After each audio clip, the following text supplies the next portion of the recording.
खिसियालू कहे रिसियालू कहे गरम आलू तो फेंक देलू आलू कहे चालू तो बोलो ना जानू कहे हमसे भइल बाटे भारी धोखा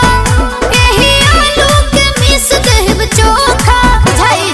देबू नहीं खाए तका बोला हम कमाए चितर कूट जाए अरे दिल कूट खा है? दिल बूट खा अच्छा तोहरा राजा जी के दिलावा टूट जाए